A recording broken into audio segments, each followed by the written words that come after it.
Prepping America. Ready for anything. Prepping Doomsday, Thomas. Good to see you. We are literally on the clock in less than a week. It started with Joe Biden, last Sunday saying, hey, Ukraine, you can fire deeper into Russian territory. And now the game has changed because Putin is retaliated. So every time there's a bombing in Russia, they're bombing back in Ukraine. Thomas, where is this all heading? Yeah, I think if we don't stop it immediately, I'm talking about immediately, I think we're heading to World War III because it's tit for tat, right? I just watched yesterday a documentary about World War I and World War II and how it all happened. Guess what? It's the same playbook to the T, the same nonsense step by step. World War I, World War II, when we talk about it, we always believe this happened overnight and countries were just then going at each other. It was a tit for tat, the same nonsense what we're doing right now. And I mean, I grew up, as everybody know, in Germany. So during the Cold War, right? So for us, Russia was like, oh my God, we were always scared as kids. They will sooner or later nuke the shit out of us. So we had drills, we had alarms on the houses going off to make sure the systems are working. So I will not say I have post-traumatic stress about that, but the point is my feelings about this are different because I was closer to that. I mean, I was not very far away from the wall. Part of my family grew up in East Germany, so I grew up in this kind of stuff. And now here we're playing with the fire and poking the bear on a daily basis. I mean, not to mention, James, when I saw 2 days ago, when the German chancellor tells China, you cannot deliver weapons to the Russians, we do not allow that. Excuse me? Then who are we delivering weapons to the Ukrainians? So we are any different? So we playing here a very dangerous game, and obviously out of the view of the Russians, fairly unfairly, and you got to know why the Russians actually did what they did. There's a long story behind all that. There's a very long story behind that, and this is what the people are living with in Ukraine. Here we go.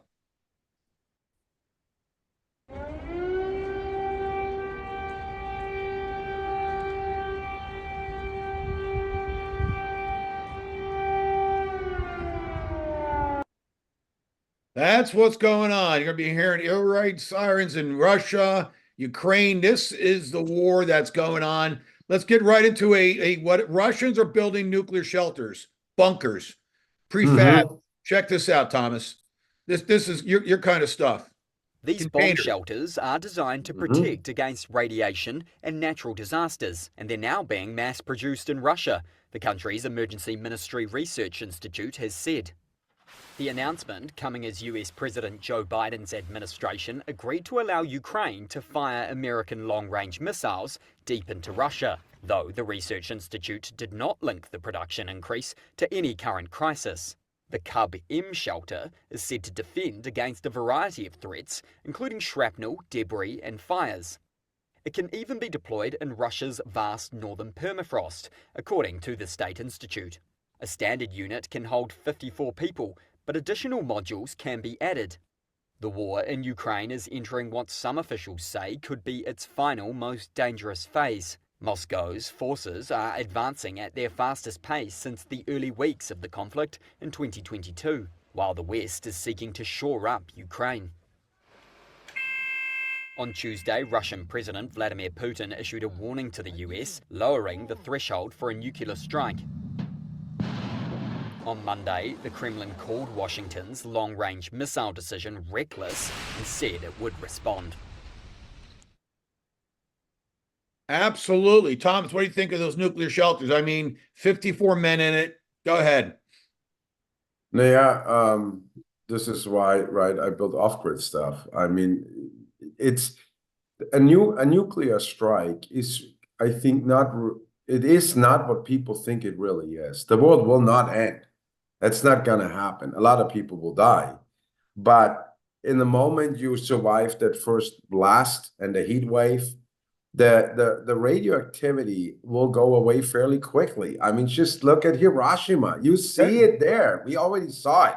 Very quickly. In fact, I was watching Jeremy Wade, who does the River Monsters show last night, and he happened to have a show where he went up the rivers next to Chernobyl, and he was catching fish, and the fish were fine, right? And it was beautiful green forest everywhere. The radiation didn't do everything that the scientists claim it did. It's a lot of garbage. You're not seeing wild dogs of Chernobyl don't have cancers on them.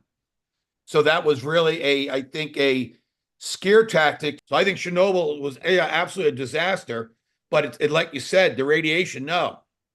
You're not having all these mutations like they claim is a bunch of garbage. Go ahead, Thomas.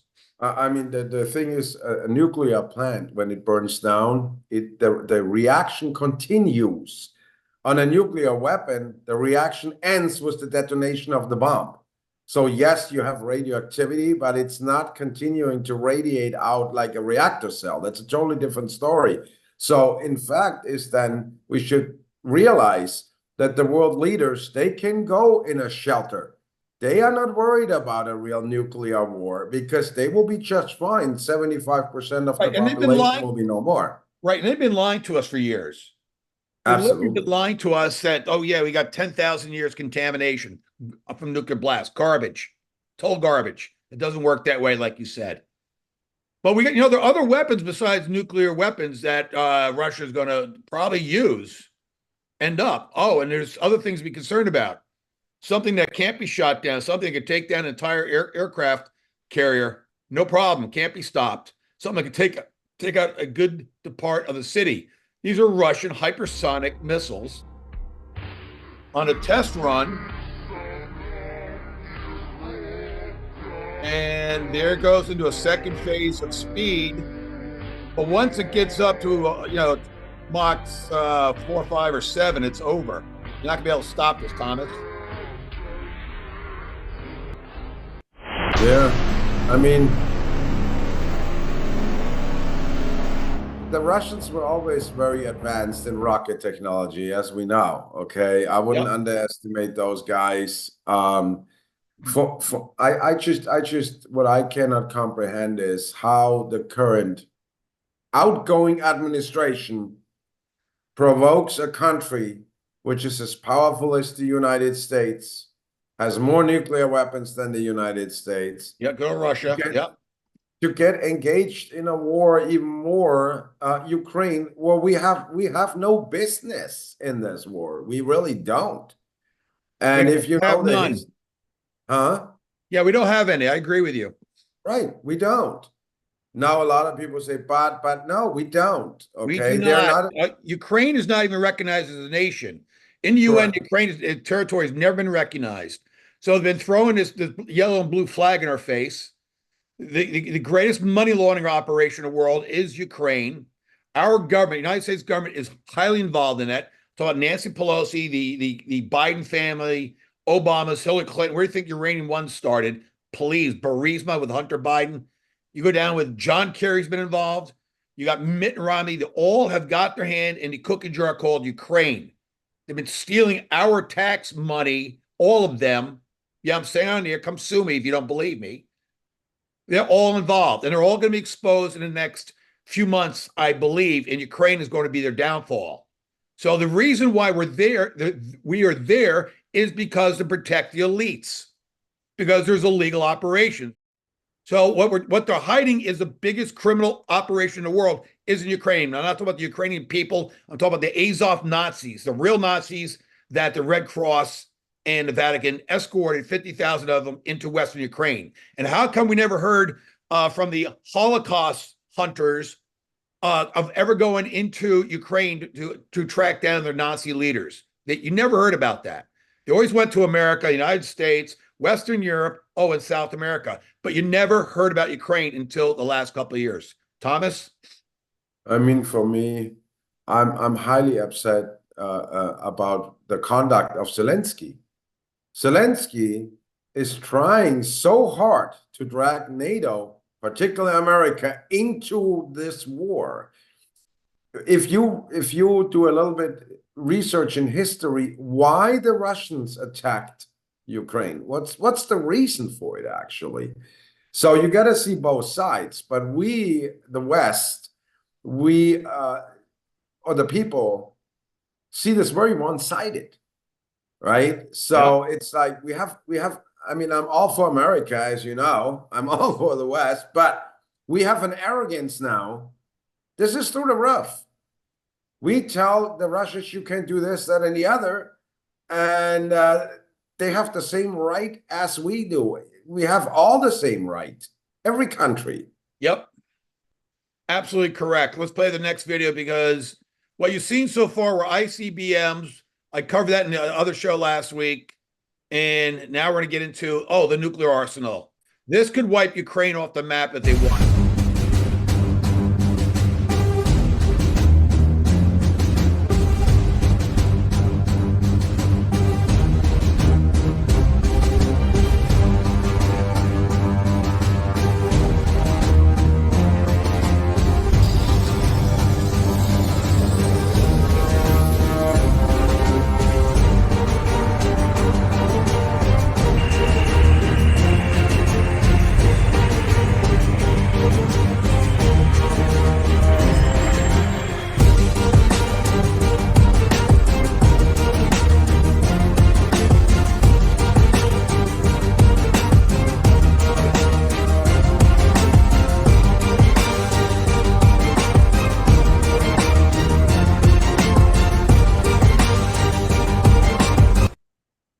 They're checking the wheels, Thomas.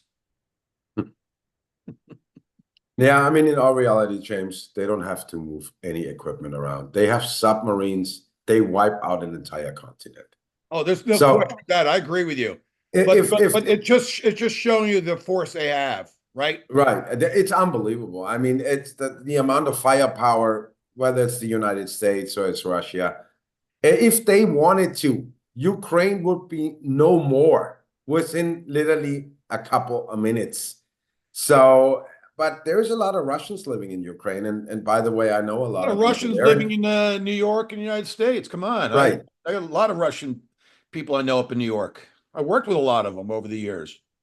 I mean, I'm surprised that so far that the Russians have not used heavy bombers and literally bombed the living crap out of these areas. So they kind of, in my opinion, play around right now. Yeah, for the audience, look, this show is recorded on Friday, the 22nd. So JFK Day, the assassination 61 years ago. It's going to air on Thanksgiving Eve, right, on Wednesday night, because just a full week. So I'm just letting the audience know about the timing. But the ICBM attacks, to your point, Thomas, targeted missile production facilities. So Russia is not indiscriminately bombing cities, destroying cities, and killing innocent people. They know the Ukrainian people are not guilty of anything. No different than the Russian people. And so they're trying to take out targets. At the same time, they're showing deterrence to NATO, saying, go ahead, continue to poke the Russian bear, and you will see what's coming. Thomas? Yeah, I mean, if you look at the firepower they have, so what they could do, they're worried about Kiev. If they want to, it's over right now. They don't need to send no soldier over there. All they need is one tactical nuke and it's done. And we have nothing else to do than continue poking it. Biden just approved personal anti-land mines, and then the Ukrainians shot some British missile that comes from Britain. And I heard Putin 2 days ago. And he actually was talking positively about the German chancellor, which, as you know, the German government fell apart, right? So they cannot govern anymore. But the chancellor right now is not willing to send the Taurus long-range missiles from Germany to Ukraine and allowing them to use them. So Putin acknowledged this. And Putin also said he has no problem with the American people, because he knows the American people don't like what's happening there. And he has no problem with Donald Trump. And in fact, he said he will not negotiate a peace deal until Donald Trump is in office. Exactly what he said, and for good reason. Does anyone trust Joe Biden anymore? No. How about Zelensky? No.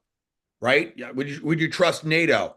and Mark Rutte, right? The one that wanted to destroy farms in Holland. Would you trust a former Dutch prime minister who was trying to destroy the farming in Holland as the the secretary of NATO? No. Again, all no's. Thomas? I mean, we talked about it. I think if Trump would not have won this election, we would be in World War III right now. And we still they still might do it because they want to do it before Biden's out in the next 60 days. We just can hope that Putin is smart enough to hold back, because I believe he already showed incredible restraint against the West. I think if there would be a different leader in Russia, like one of the old Duma members, yep, it would be a completely different ballgame because those guys are just waiting for it. Yeah, and Putin has shown incredible restraint all the way through the last 2 3/4 years of the war. Total restraint, has never gone out of his way, has basically offered peace deals every time it's been rejected. When Boris Johnson, the former PM of England, stepped in. No, right? Everyone, Macron, Johnson, have all been killing any peace deal. And Zelensky's a fool and an idiot. So that's what we're left with right now. And nuclear wars in the hands of 3 people: Mark Rutte from NATO, Joe Biden, and Zelensky. All 3 of them. Those are the face of, we go to war, it's not going to be Trump and Putin. No, it's those 3. So you have to ignore mainstream media and understand who's really behind this. Thomas, let's switch. We'll talk about a little later in the show what to do. But I had an entire show last week with Dr. Robert Young on all the different medicines you can take. And that show was called Nuclear Fallout Medicine. So go to that show and learn what you can take as far as medicine, iodine, things of that nature. There are a lot of things you can do. He explained what they were. That's a very valuable show to go back and watch it. That's for sure. Let's get into China. I want to talk about China's super advanced. Mm-hmm. With Rich Jameau last night, I played a drone clip of hundreds of drones that were controlled in a fleet up in the sky, fully controlled by software. It was absolutely amazing. China is very advanced. And let's go to here. This is China mining, remote mining. Here we go, Thomas. 这个都是这3台都是哦，都破碎的。一样的，101它这个是。哦，这个是电机车。电机车厂。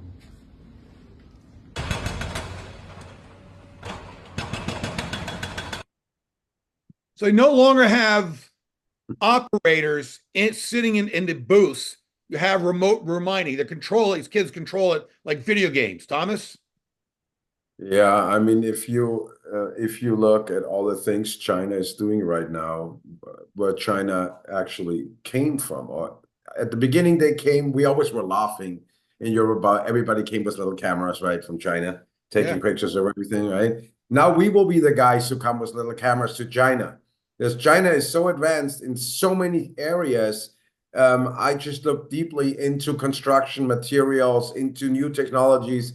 What we are doing here is almost like Neanderthals building a cave compared to what they're doing over there already. Right. It was a running joke in America in the 70s and 80s, like, oh, made in China, like, a little cheap ashtray or something, or glass or whatever it was. Those days are over, people. In fact, Thomas was scheduled to go to China in a week or so, but he's got to push that back because not sure what's going on geopolitically in the world. But he's going there for a special reason. Him and I are not going to spoil the surprise. But when he comes back, we'll have a very good Prepping America show because he's got some stuff that can help off-grid livers, right, Tom? Yeah, it's a game changer. It's a game changer for off-grid living. Because you have an off-grid living, a couple of things they work against you. It's time, weather, remoteness, logistics costs, and stuff like this. It will change it all. And the Chinese are so advanced, but not only was that what I'm looking at, I looked at all their manufacturing plants. They sent me videos, how the products are getting made. You know what? It looks really now like I would work in Siemens in Germany in a plant. It's I mean, super advanced. Of course. And a lot of people maybe have this idea, oh, in China they're sitting somewhere in a bamboo house, or No. that's totally over. That's over. The new generation are super smart kids. They're involved in cryptocurrencies, whatever you think of that, right? They're heavily involved in computers, heavily involved in all of Apple, all their phones are made in China. It's like, people don't get it. Like, the Samsung, right? That's made in Korea, but there's a lot of stuff that's made in China. So they're very advanced. And a whole generation. It's not like their parents might have been peasants, but they're not peasants. The generation that's in China, the young generation coming up, look, they're running machinery. You don't need a 70-year-old operator to run a machine and mining operation. Right? You got these kids in their 20s that with their joysticks remotely controlling machinery. It's unbelievable. Thomas? Yeah, and I mean, we still have this, oh, everything made in China is cheap crap. No, it depends what the company here in the United States tells the manufacturer. What quality should they put out? What price tag is on it?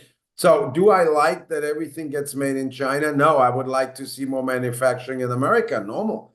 But that's coming with Trump's back. That's one of Trump's first things, is to get rid of income taxes and put in sky-high tariffs and force U.S. companies first to start manufacturing your sneakers, Nike, and Apple, your phones in the United States. That is what Trump's going after. Go ahead, Thomas.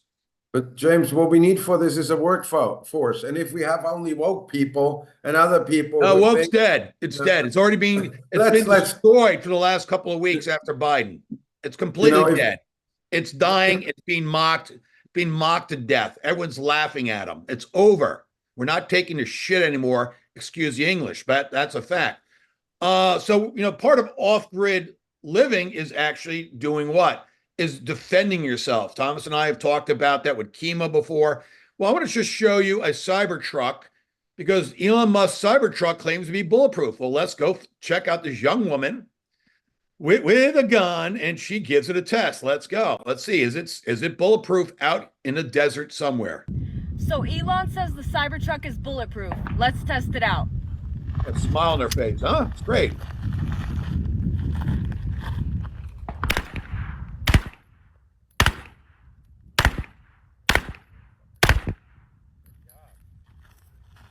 Let's go check out these marks. This is wild, guys. It really is bulletproof.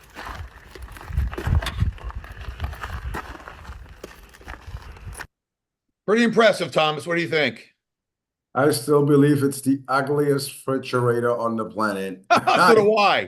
I actually got two neighbors in my community that own them, and I'm like, this is not for me. I mean, first of all, I don't trust the EV, all the sensors in the EV dashboard. The EMF might actually sterilize young people. So I'm not a big fan of electric vehicles, number one. I like the gas myself. Thomas? Yeah, I'm a fan of big American trucks. I'm really not... well, you brought it up. Let's go to see some of your night action here. Off-road. Speaking of diesel and stuff like that, let's go. Here comes the real challenge. After that turn, there is nothing but water on the road, which will be a little bit of problem here. You don't see it right now. Oh boy, oh boy, oh boy. Let's hope. And the trailer will sink in the back in the mud. Ay, ay, ay. Oh, let's see. 450, go, go, go. Go. Oh yeah, oh yeah, oh yeah, no problem. Yanks it right through without a problem. Amazing. Thanks to Ford. Ford built tough. That's for sure. Ford got good trucks, right, Thomas? Oh yeah, I love him. I love him. So I definitely don't buy a refrigerator on wheels, no matter how good these things are. But I just don't like those trucks there. For me, it's not practical. It's maybe a good truck. I don't know, but it just looks a little bit weird, right? Elon could have done a better weird. job on that one. I've never sat in one, so I don't know what the blind spots are, how good the visibility over the dashboard behind, because it's all slanted down. It's not traditional, so it's got that. But let's go to the next video of you and you. Here we go. Okay. Looks like we're getting the aluminum trusses up here at night. God thanks, we have the floodlight here on the truck. That's off-grid adventure. In the middle of the night, mud terrain. Semi-truck just took a hike and all the materials are laying here in the front entrance. We don't want to leave this here at night. That's maybe not the best of all ideas. And the Germans again saved the day, right? Germans saved the day. Yeah, you got a lot of vandals out there, right? Burglars stealing stuff. Oh yeah, particularly out there. They coming to the entrance. Yeah, German saved the day was because my sister and her employees there. So without them, we couldn't have done it. Because it was literally like a situation was not planned. The neighbor ran down my driveway. He called me, where are you? Where are you? And all of a sudden, he's with me on the phone, and then I hear his real voice. So he's running down the driveway, and he's yelling and screaming. He almost tipped that weird forklift over there in front of my place in a mud puddle. It almost flipped over. They said the company just dropped my entire building off at the front. Everything's sitting there, and I have no way to bring it back. So that's totally crazy, right? Huh? That's totally crazy the way that happened. I remember you're very angry. It was crazy. It was afternoon, and then we were done like at 1 o'clock at night. And so it's one thing to do it in the suburbs with streetlights. It's quite another out there going through the mud in the middle of the night. And every load is like 40,000 pounds in the back in the trailer. You get stuck out there in the middle of the night. Yeah, what you gonna do? You know, AAA is not coming. I can tell you that much. So that was quite an operation, and it was cold and it was wet and it was dark, and we had to get it done because it's a very valuable building. It was a steel building, like 6,000 square foot building or something like that. Wow, that's huge size. All right. I live in something that's a lot smaller than that, 2,500 square feet, but that's big. That's big compared to a 8,500 square foot. 850 square foot New York City apartment, right? So that's where I live is much bigger than where I used to live. So that's good. But let's go to the last video from Thomas here, and then we'll talk about how in the future Thomas and I can talk about simplifying off grid, because not everyone's a builder. Not everybody can operate machinery, whether you're Chinese using remote technology or whether you're an operator. Not everyone can do this. Most off-grid builders or dreamers can't do most of the stuff out there. Let's get into this next one. So here's the story. My neighbor called me walking down my driveway. He's lucky I was there, and tells me, hey, they delivered my entire industrial building out here. The semi-truck took off. I'm stuck in the mud. I was like, oh, Joe, nice to see you after 3 months. And here we go. Massive action. God thanks my sister was on the way back in the ranch. Middle of the night, and I drove like the living crap out of my F415 trailer. It was the trailer through the mud. I actually didn't went to the construction site today because the mud is so severe after 3 days of rain. And all these roads out here are unfortunately sand. And yeah, it's very muddy. So we're trying to get this done in the dark. Somehow. My sister's yelling. Bang. But I think we can do it. Let's see what the Ford can do. Going with that load through the mud. 4-wheel drive low. All differentials locked. We should be able to make it.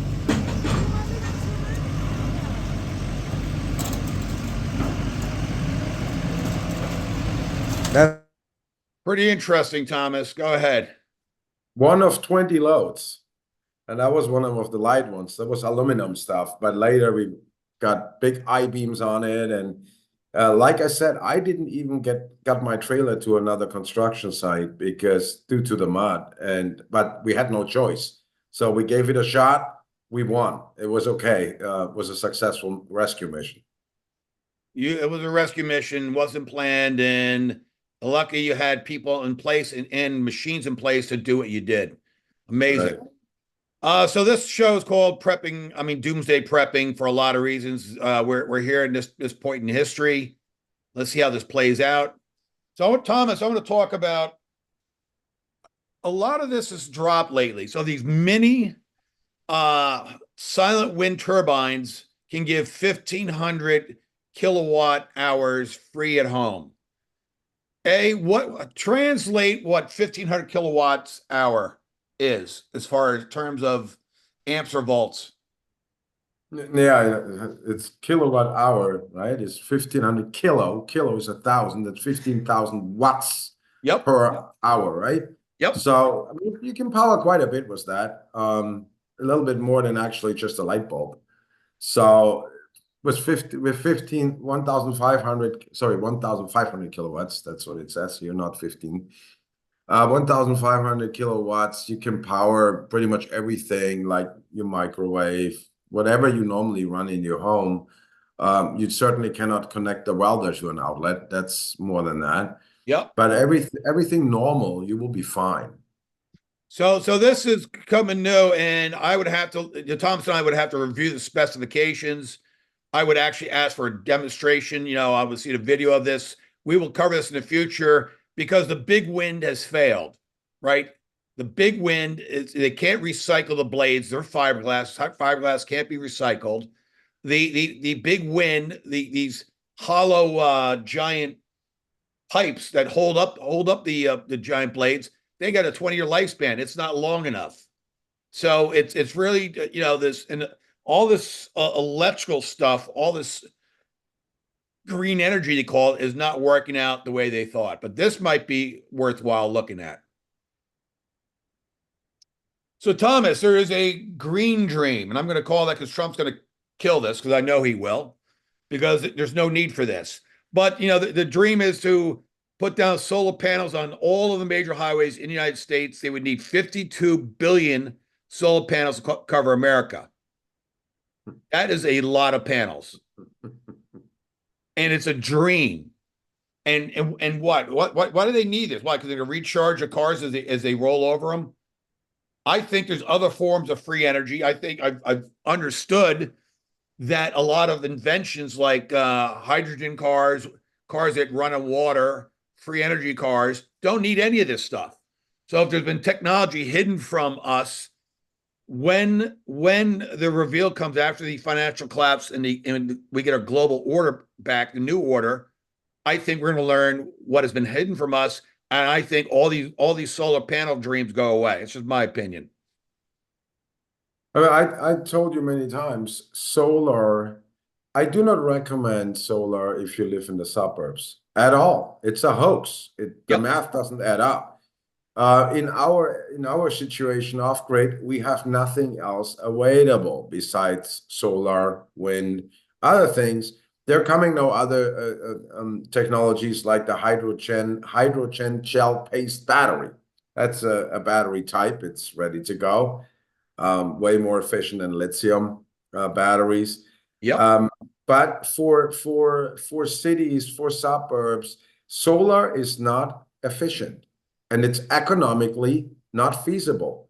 So this is what I always preach people when they go off grid. Oh, I have free electricity. No, you ain't. You technically, with a small system, have a $400 electricity bill off grid, believe it or not, because you have a battery storage system which lasts an average 5 to 7 years. And then you calculate that, and you calculate your initial investment for this entire system. You have an electricity bill. This system depreciates every month. And so you're way better off being on the grid in terms of economics. And solar panels don't make themselves either. That's not a green process making solar panels. It's pretty nasty stuff. So there's nothing green about it. We use it because we have no alternative technology to this point, but there's more coming. And so to Thomas's point earlier, we'll just cover this again.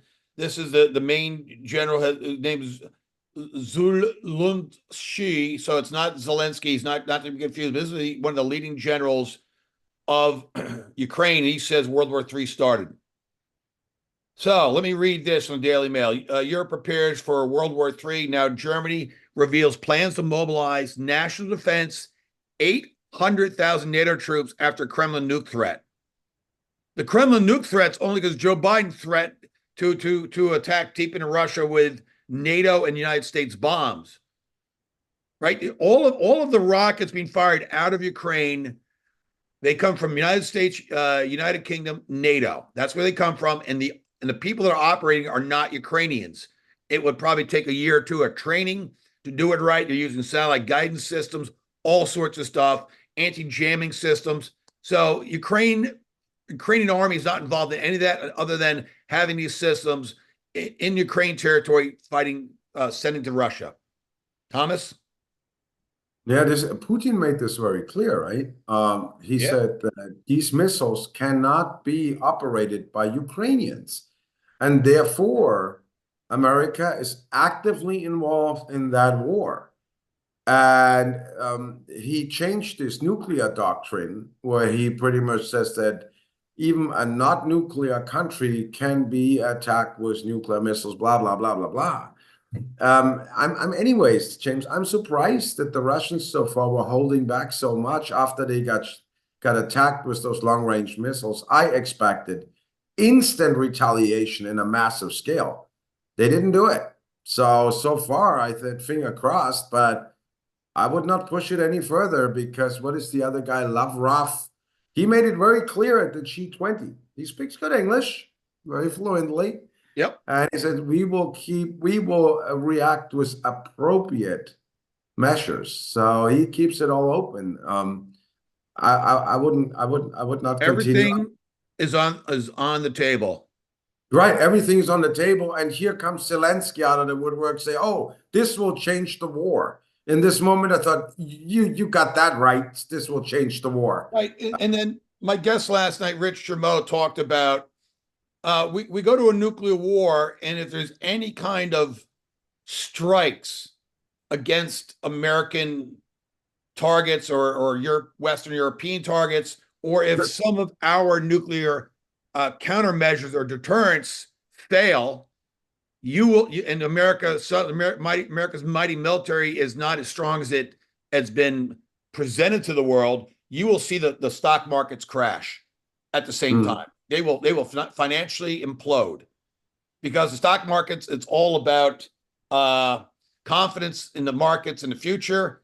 And the reason why the stock markets and even Bitcoin skyrocket after Trump election is because they foresee Trump is bringing back sound economics to next year, right? So the markets have already reacted, right? The stock market went up to 43,000 a couple of weeks ago, and Bitcoin's at 95,000 last week. And that is, but the minute the confidence goes away, if there is a vulnerability, if we lose an aircraft carrier, if they strike a target in Washington, D.C. or London or anything, you're going to see the financial markets of the world collapse completely. Thomas?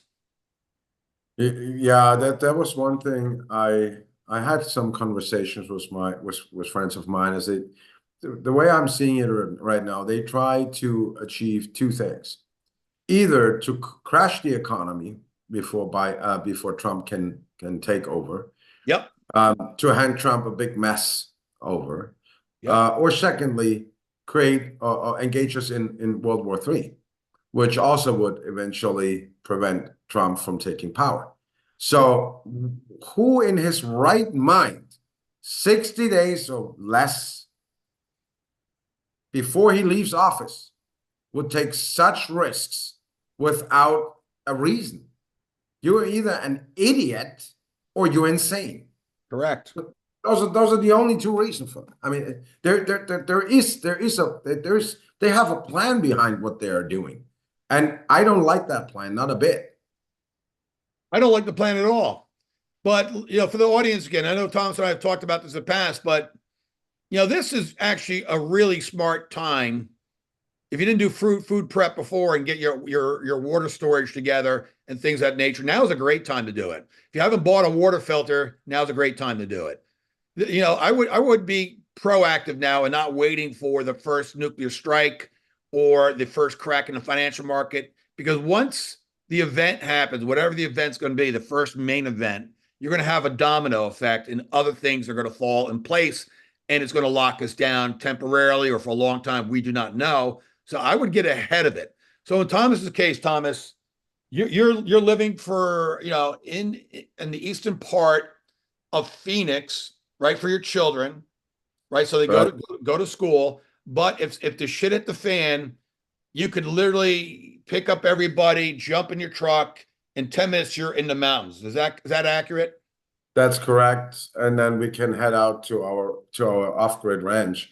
So what I want to say to the audience, James, before COVID, all the preppers were considered bala di bala. Yep. Then COVID came, and some people realized what time it is. And I'm speaking now particularly to the audience. Guys, do not count on it that your world will be as stable as you used to. It is time to wake up. It is time to get self-sufficient.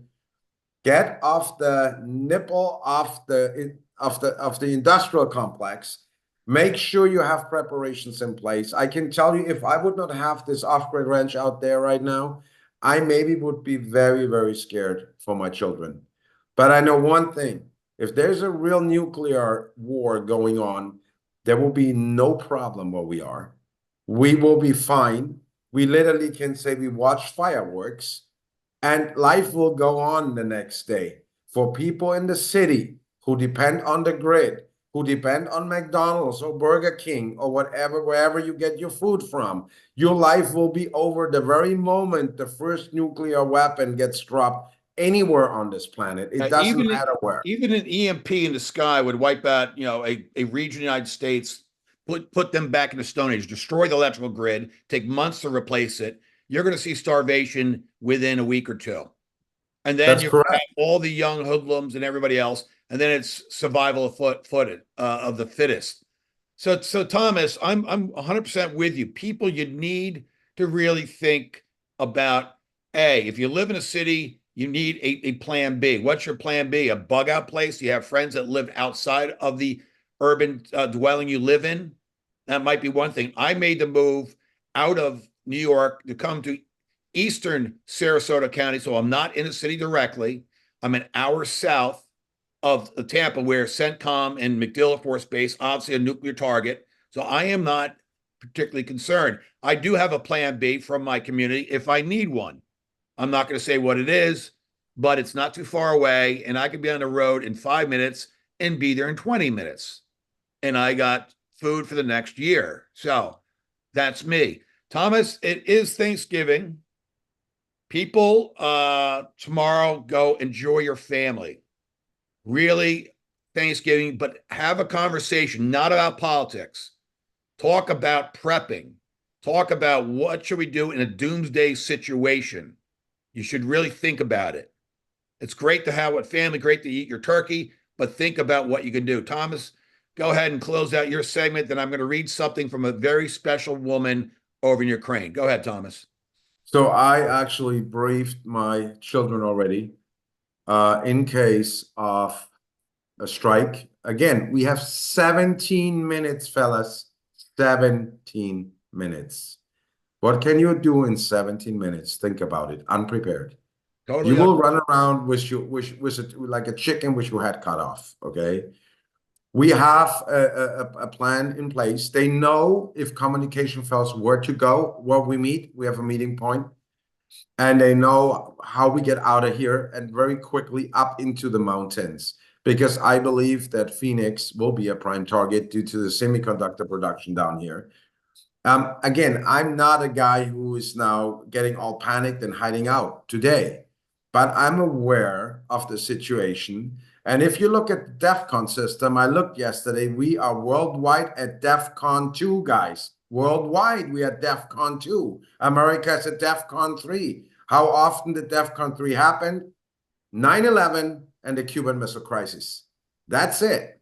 We're here now again. Exactly. I'll talk about DEFCON list next week for the audience. Thomas, I'm going to read something now from an Army medic in the Ukrainian Army I met her online. Her name's Anna. That's all I'm going to say. She's in the Eastern Front of Ukraine. She's treating injured Ukrainian soldiers, right? I have nothing against her at all. Her and I are talking back and forth. And she requested that she could write a short little story because, in the fog of war, you lose your humanity. And we cannot lose our humanity even in a doomsday situation. So I want to bring up the PowerPoint. I want to read what she wrote.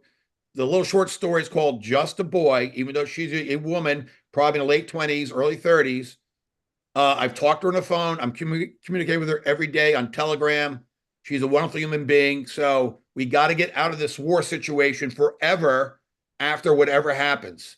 So hopefully we can go to 1,000 years of peace like the Bible. So let me read this for the people because I think it's important. This, to her, uplifted her spirit, right? It's about bringing back humanity. So I'll just read this. She sent this to me. I cleaned it up a little bit. A couple of typos she wrote in the British English, so I cleaned that up. Just a boy. I am just a little boy from Ukraine with a dream of becoming the best I can. I am the pride of my parents, although we had nothing much. The little we had was our source of joy. As the saying goes, contentment is natural wealth, luxury is artificial, poverty does. Those were the words of my dad ringing in my ears every day like an alarm. He wanted the best for me. Oh, so sorry. I forget to introduce myself properly. My name is Alexander. Dad said my name is a great name. My mates at school call me Alexander the Great. I was among most bright pupils in school. In fact, I was loved so much because I was an all-arounder. But the only thing I never have is good relationships with girls. And before you judge me, I'm a cool guy. Maybe I was just too soft. I gave up on relationships when someone used me. It wasn't entirely her fault, though. I think I wasn't prepared emotionally for that. She kept on bossing me around. Yeah, I know women like that. As fortunate would have it, I met another girl. She actually loves me a lot, but maybe I was too serious for her. Can you see now why I wasn't that lucky with girls? Too serious young boy. I love it. The funny thing was that I was handsome. I had a lot of hobbies. You would say jack of all trades, but a master of none. Yep, I'm a generalist as well. In my case, I was good at what I do because I was always serious, too serious. I played soccer. I sing too surprised my voice was so soothing. I loved to write. I could sweep a girl off her feet with just 2 lines of text. I bet you smiled at this one, Dad, Mr. Mitrio, as everyone usually calls him. He is a construction worker and a strict parent. He never wanted any misdemeanor. Trust me, he would make you regret your actions. Like other young boys, I learned the hard way. He worked with his boss from Kiev. Mom, on the other hand, Mrs. Ivana, is a factory worker in Andrikov, and they make coffee. If I do something wrong, she doesn't have to yell at me. Just a word, and my eyes would become teary. Our family is a lovely family. I received all the attention until Maria came along to steal my shine. I guess that's her sister. I was so jealous that I wasn't used to sharing the light. That is it. I just want to, press upon people the importance of Thanksgiving, the importance of one young woman's life. That lifted her spirit just to write that fiction short story on Just a Boy, even though she's a woman. She's probably reflecting on her own childhood. I would say that. I want to give a shout to Anna. Continue God's work. Save your brothers and sisters in combat. That's all I can say. And hopefully this war ends soon, and hopefully we don't go to nuclear war. But again, people, you must be prepared. I want to close out with one simple video. You want to free a water lily to be its best. Here we are. This is symbolic of young Anna in Ukraine. Here we go.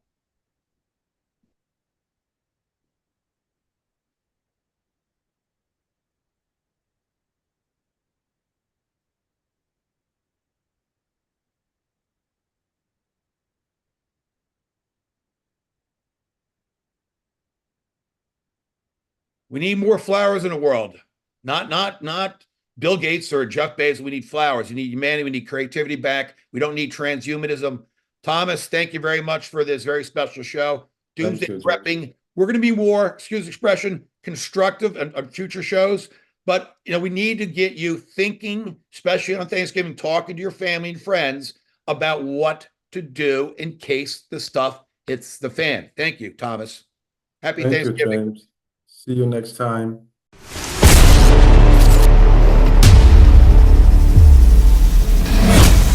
Prepping America. Ready for anything.